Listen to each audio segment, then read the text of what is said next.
हरि ओम। हम आज आपको विशेष रूप से जैविक खेती के बारे में बताते हैं। हम केरला में कासरगोड नाम के गांव में रहते हैं।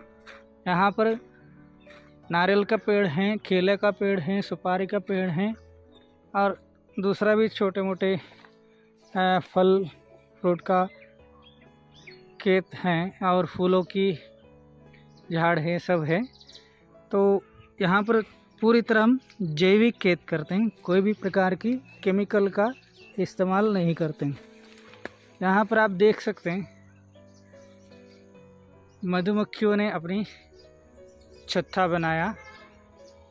देखिए, ये मधुमक्खी का छत्ता नेचुरल, हमने पाला नहीं, स्वयं आके यहाँ पर छत्ता बनाया। ये नारियल का पेड़ है, यहाँ पर नारियल भी आया है। पूरी तरह जैविक है, थोड़ा भी केमिकल का इस्तेमाल हम नहीं करते हैं। यहाँ पर आप देख सकते हैं गन्ना कितना सुंदर तरीके से आया, बहुत ही अच्छे गन्ना है, बहुत ही स्वादिष्ट है। इसको खाने से हम लोग बहुत सारे गन्ना खाए हैं, लेकिन ज़रा भी केमिकल का इस्तेमाल नहीं करते हैं। केवल पेड़ों के पत्तों का खाद बनाते हैं और जीवामृत का उपयोग करते हैं, जो सूक्ष्म जीवाणु को बढ़ाकर जो मिट्टी के अंदर खाद है उसको खाद बनाने में ज़्यादा मदद करता है। देखिए, यहाँ पर पूरी तरह केला आया हुआ है, आप देख सकते हैं। ये सब जो प्रकृति के नियम के अनुसार ही बना है। अगर प्रकृति के नियम के अनुसार कोई भी फल उगता है वो बहुत ज़्यादा बड़ा नहीं होता है। आजकल केमिकल से उगाते हुए फल जो बहुत ज़्यादा बड़ा होता है। ये सब अनेकों अनेक प्रकार की छोटे मोटे पेड़ हैं, पौधे हैं, झाड़ हैं। किसी का भी हम बिना कारण हम काटते ही नहीं, प्रकृति को पूरी तरह अपने हिसाब से फलने देते हैं। देखिए कितना हरे भरे हैं, कितना हरियाली है। देखते ही मन को बहुत ही आनंद मिलता है, बहुत ही खुशी मिलता है।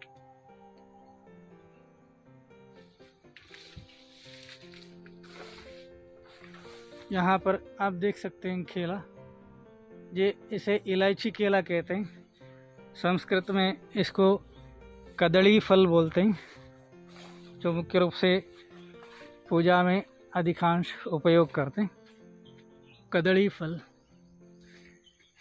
बहुत ही सुंदर और बहुत ही स्वादिष्ट होता है आरोग्य के दृष्टि से। आजकल हमें मार्केट में सब कुछ मिलता है, लेकिन ज़्यादातर केमिकल से बनाई हुई वस्तु है। उसका मूल कारण, केमिकल से बनाने का मूल ऐसा कारण हमारे देश में बढ़ते हुआ जनसंख्या। जितना जनसंख्या बढ़ेंगी उतना वस्तु की अधिक मात्रा में आवश्यकता पड़ेगा, और अधिक मात्रा में प्रकृति तुरंत एक साथ देती नहीं। उसके लिए केमिकल का इस्तेमाल करके लोग बनाते हैं। ये देखिए कितना सुंदर केला है। यहाँ पर ये जो पेड़ हैं इसको टोपियों का कहते हैं, जिससे आप साबूदाना बनाते हैं। इसका जड़ से, इसका नीचे बड़ा सा जड़ होता है साक्रिम जैसा ही, उससे साबूदाना बनाया जाता है। ये उसका पेड़ है। जितना भी पेड़ हैं, झाड़ हैं, घास है, सबको हम काट के निकाल देते हैं। तो धरती माता को बहुत ही कष्ट उठाना पड़ता है कि प्रकृति का नियम है सूरज का जो किरण है सीधा धरती पर नहीं गिरना चाहिए।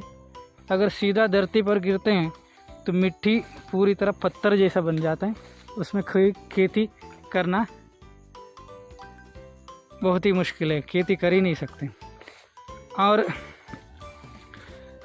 मिट्टी के ऊपर सीधा बारिश भी गिरना नहीं चाहिए। अगर बारिश गिरा वहाँ की मिट्टी सारे पानी में घुल जाता है और निकल जाता है। बारिश गिरते समय अगर बहुत सारे पेड़ हैं, झाड़ है और घास है, लताएं हैं, उसके झड़ के कारण जितना भी बारिश का पानी धरती पर गिरता है वो धरती के अंदर जाता है, अंतर्जल बढ़ता है। आप देख सकते हैं यहाँ पर खेला। अंतर्जल बढ़ाने के लिए सभी पेड़ पौधों को लगाना जरूरी है। अगर पेड़ पौधे अधिक मात्रा में हैं तो अंतर्जल बढ़ता है। तो पेड़ पौधे को हम पूरी तरह ख़त्म करने में तुले हैं। केवल इंसान अपने स्वार्थ के लिए, अपने लाभ के लिए जीना चाहते हैं। उसके कारण ही हमें बहुत सारे बीमारियां आते हैं, बहुत सारे तकलीफ होता है। दिन पर दिन गर्मी बढ़ते जाती है पेड़ पौधों को काटने के कारण। पेड़ पौधों की रक्षा करना, पेड़ पौधे लगाना हर एक इंसान का कर्तव्य है। वर्तमान में अगर हम जनसंख्या नियंत्रण स्वयं करते हैं तो सबसे बड़ा देशभक्त होगा। इसलिए अपनी कर्तव्य बनता है जनसंख्या के ऊपर नियंत्रण करें।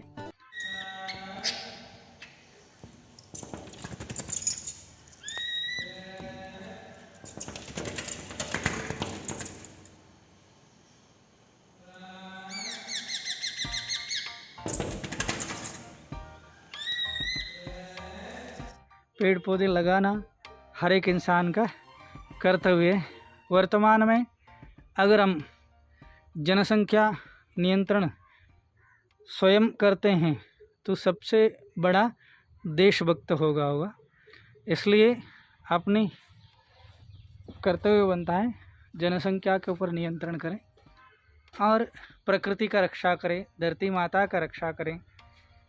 दुनिया में जितना भी जीवात्मा हैं, जो कहते हैं 84 लाख जीवात्मा हैं, तो हम मनुष्य हैं।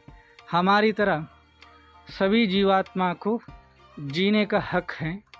तो उनका हक हम छीन कर हम स्वयं जीना चाहते हैं, इसलिए हम दुखी हैं। ये देखिए एक केला अभी आना प्रारंभ हुआ है, केवल उसका फूल बाहर निकला हुआ है।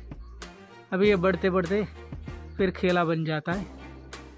इसलिए हम दूसरों को देना सीखें, दूसरों से केवल लेने की स्वार्थ जो है वो त्याग कर दूसरों को हम देना सीखें। जितना हम दूसरों को देते हैं उतना ईश्वर हमें देता है। दूसरों का दुखड़ा दूर करने वाले तेरे दुख दूर करेंगे राम।